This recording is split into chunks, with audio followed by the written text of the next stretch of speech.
Not gonna lie, some of you guys will definitely know like the majority of these books in this list or this pile because I have talked about these books consistently since the beginning of my channel.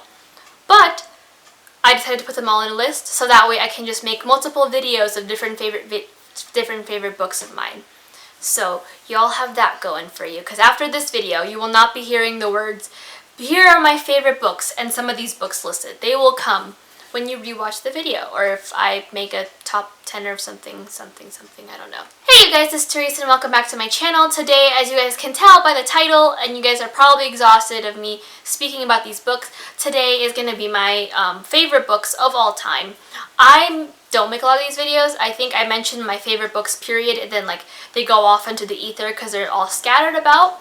But I remember making my bookish roadmap to my soul, which is like a year old, and some of my feelings on those books have in fact changed. So I decided to make a updated video, or like a video compiling my favorite books at the current moment, and I'm sure that once my favorite books have changed continuously, I will be making separate videos and adding those in there, just without the books in this current video, if that makes sense. Does that make sense? So like, I can't make decisions, so clearly I will have multiple of my all-time favorite books because I can't make decisions and be like, oh no, I only have this one stack of favorite books, and then they change, because that's not how my life works. I like multiple books, I have multiple favorites, so we're just gonna get into it because I feel like I've been babbling for long enough. Oh yeah, by the way, any reviews for these books will be down below. So if you guys want to check out trigger warnings, all that stuff. The first book that is on this favorite books should have been a series, but we're going with books solely for the fact that I don't want to pick up a ton of books, and that is The Clockwork Princess by Cassandra Clare. This is the final book to the Infernal Devices trilogy. The Infernal Devices trilogy, until like she publishes the Golden Chain or the Lost Chain. That's not it at all. The Last Chain. When she publishes the spin-off Next Generation series to these series, this one will be my favorite all-time Cassandra Clare series. Like, hands down, no doubt about it. Essentially, this takes place in Victorian age London, where we follow Tessa Gray as she's kind of thrust into this world of shadow hunters and finds out she's not exactly human, but she's not a shadow hunter either. There is a wonderful love triangle that somehow Cassie manages to make it work all the way through, and I'm still very in awe of that, but I'm not complaining one bit. And this is the last book to it, and I just think it's such a wonderful, satisfying ending to finish off the series, and I will rave about this trilogy until the lightning comes down and smites me. Or, yeah, until the hand of God comes down and smites me with a lightning bolt. But even then, I'll probably be talking about it wherever I end up, so whoever is going to be with me in the afterlife, y'all got a long time coming for you until I get reincarnated. The next book, again, should be a no-brainer. I recently reread this, and I am absolutely in awe, and can't wait to pick up her next book that's coming out soon, and that is The Night Circus by Erin Morgenstern. This is an adult. Everyone thinks it's YA, but it's an adult. It's an adult high fantasy or urban fantasy. It's an adult fantasy romance novel following these two magicians who have been told their entire lives that they are pitted against each other. And it involves a competition in a circus, and these two magicians start to fall in love and then realize that they are actually the ones who are meant to compete with each other until one of them drops dead, for lack of better words. I love this book so much. At first I didn't like it, and then I reread it, and I just love Erin Morgenstern's prose, and like her characters and everything is just so fleshed out, and it's just a magical, mystical kind of setting, and I love circuses, and like the love story in itself is tragic, and I can go on and on about this book, and it's making me want to reread the book. It's also historical fiction, so if y'all are not comfortable with historical fiction, heads up, but it's just wonderful and magical, and I cannot wait for Starless Sea to come out. Hopefully that hasn't come out yet and I just forgot. I'm pretty sure it comes out in November, in which case my wallet's not going to be happy with me, but it's fine. Because Cassie Clare's book comes out in November. And then I think Ninth House by Leigh Bardugo comes out. Starless Sea comes out. What else comes out that I need to pick up? It's just a lot of things. But yeah, I'm excited, so. The next book on this list is also another no-brainer of mine, and that is because I've mentioned it 1,000 times, and that this book is The Perks of Being a Wallflower by Stephen Chbosky. I need to pick up Imaginary Friend, but I am hesitant. So I want to talk about this one. Essentially, Perks of Being a Wallflower is written in epistolarian form, where you read a bunch of letters from people. And our main character, I believe, is Charlie. Charlie starts off as a freshman in high school, and we see him struggle through quite a bit. So he, in a way to cope and explain his feelings and try to figure it out, he writes these letters to his friend, who we just know as dear friend. Technically, you are that friend. I love this book because it definitely found me at a time when I needed something like this, where I needed to comprehend my own very complex feelings, and I always come back to this book when complex feelings are coming back up again. There's just dust flying everywhere. And I just adore how this is written. I love Charlie's perspective on the world. I love seeing him overcome these struggles of his, and it's just a great book, and I definitely will recommend it. I do want to say this book does have some trigger warning for depression, suicide, child molestation. Yes, I will leave my review down below with all the trigger warnings that you need and that is necessary. But I just love this book, and I think I will always continue to pick it up and kind of whenever I am in the need to feel better about myself. Well, I'm not saying it's a feel-good book, but it always has helped me kind of come to with complex emotions and whatnot. The next book is one that I read recently, or like a couple months ago, and that is Ivy Aberdeen's Letter to the World by Ashley Herring Blake. This is a middle grade romance novel where we follow Ivy Aberdeen. She is very kind of confused about her life right now. All she does know is that she likes to draw. She loves to draw, and she particularly loves to draw her family and pictures of girls holding hands. That is until one day her drawings get lost in a tornado that rips her entire family's life apart. So as she's trying to figure out her life, she's also trying to figure out who this person, where her pictures went, until they start popping up in her locker mysteriously. As she and this person who kind of found her letters start to get closer, she's hoping that it is this girl that she is harboring a crush on, and doesn't quite understand what it means to harbor a crush on a girl. I read this book for Queer Lit Readathon in June. I sobbed quite hysterically, just because I think this is such an important book. I love reading me a good queer lit from like YA and above, but I think it's important to also explore queer literature from middle grade to children's, because even though they seem like they don't understand the world, they are more in touch with themselves than we give kids credit for, and I think it's important for them to have some kind of representation and some literature for them to fall back on if they are feeling particularly alone or not really sure of how to comprehend their emotions. So I think this was a really important book, and not gonna lie, if I had this in middle school, I would not have spent most of my time confused up until like college, which is a long time for someone to be confused about their sexuality. So these next two books are by the same author, so you won't be mad at me when I say that you have heard about these books from me 1,000 times, and that is Daisy Jones and the Six by Taylor Jenkins Reid. And yes, the other book is The Seven Husbands of Evelyn Hugo by Taylor Jenkins Reid. I'm starting off with this one because I just really like this very the UK edition for it, and just look at it. But yeah, essentially this is a historical fiction novel told in oral history.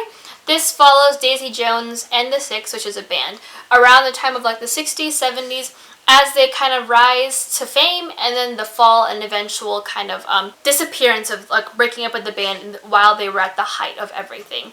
I love this book. It's told in oral history, like I said, I wasn't expecting it, because I was so used to Taylor Jenkins Reid's normal prose, but that just means I read this in a day. I love this for the complex characters, because you don't get a lot of descriptions and everything. You get to the heart of the characters really quickly, and I love it for that. I think it's just a great novel exploring those complex dynamics and everything, and it's set in the 60s, and I love 60s fashion and whatnot, and it's also Fleetwood Mac inspired, and there's also going to be a TV show about it, and I really would like to think that Harry Styles would be a really wonderful Billy Dunn, especially after his photo shoot where he was wearing all denim, because that's a thing.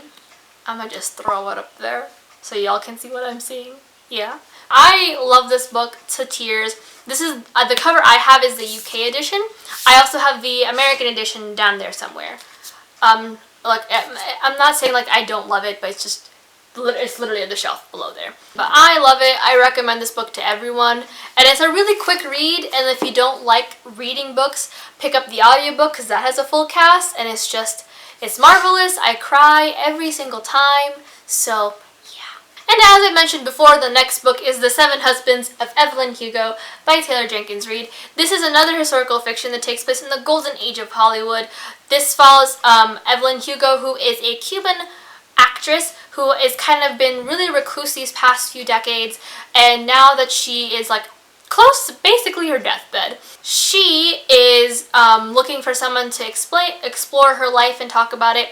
And when she is pulled in for an interview with this very kind of downtrodden reporter, she wants them to write her entire life, essentially. And I love this book for multiple reasons. One, POC, actress, golden age of Hollywood, can we say hi? Secondly, she is bi. She is very, very bi, and she states that very strongly in her words. She doesn't want to be tied down into a box simply because she is bisexual, and it was a great time reading her. I also loved the chapters that kind of contrast Evelyn Hugo's glamorous life around her age to Monique's not so glamorous life, and Monique is also a biracial character. So definitely pick this up. I think this is a wonderful series, or a wonderful book, and I believe this just got picked up. Yes, I think this just got picked up by, I forgot who did it, but if it is, I will leave the link down below. But I'm excited to see it. I just want to see more precious buys, and it's also like the golden age of Hollywood, which is also the 60s, so like lots of glamour and glitz and like all that fun stuff. So pick it up, and I can rave about it with you because Evelyn Hugo has my heart. Like, she can literally rip my heart out and stomp on it on her with her shoes, and I would not complain. The next book is another no-brainer, as I have previously mentioned it in my October TBR, and that is The Picture of Dorian Gray by Oscar Wilde. This is the UK edition. I forgot which version because I have the Barnes & Noble Classics. This is the UK Penguin Classics edition. Look at that. So essentially, if you guys don't know from my consistent talking about it, Oscar Wilde, Dorian Gray follows Dorian Gray, who is a young, very vain man who gets his portrait painted and realizes that he wants to stay forever young and somehow sells his soul. And every time he commits atrocious sins, his painting becomes more old and decrepit and ugly while he stays forever young.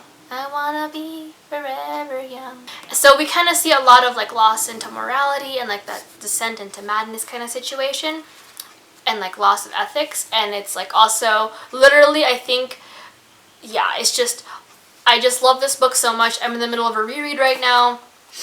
Dorian Gray is a precious being whom I love, and Basil is just very gay for him, so I don't know what more I can tell you. It's just pick it up. I love this book, and I will talk about it until the day I die. Until like I probably die and meet Oscar Wilde, and I will just worship the ground he walks on for this book solely. The second to last book is also a no-brainer, and that is The Song of Achilles by Madeline Miller. This is the Bloomsbury Modern Classic Edition. I have a lot of European covers, and that's because I buy them on Book Depository, so they offer you like the US and the UK editions, and so I am trash. But essentially this takes place in ancient Greek culture. We follow Achilles, who is like the best of the Greeks essentially, but it is told in his through the eyes of Patroclus, who is his best friend / his lover. So essentially it follows them from their like childhood to their adulthood up until Achilles' fall and like the fall of Troy, which is like a heartbreak in of itself. I love this book for multiple reasons because one, we finally get like the proper homo that is Greek culture. Because I feel like a lot of like the mythology books and everything are always like, it's all very hetero, when in reality most of Greece was like very, very homo. Secondly, I just love how Madeline Miller wrote these characters. We get to see Achilles be a really complex character, which is something he's not very well painted as in the myths that we read about. We get to see Patroclus become more complex as well, and he's not just this little derpy sidekick. and their love story is just absolutely heartbreaking, and I will never stop talking about this book, and I just want Madeline Miller to continue to write more about Greek mythology. I think she'd do a really wonderful Medusa.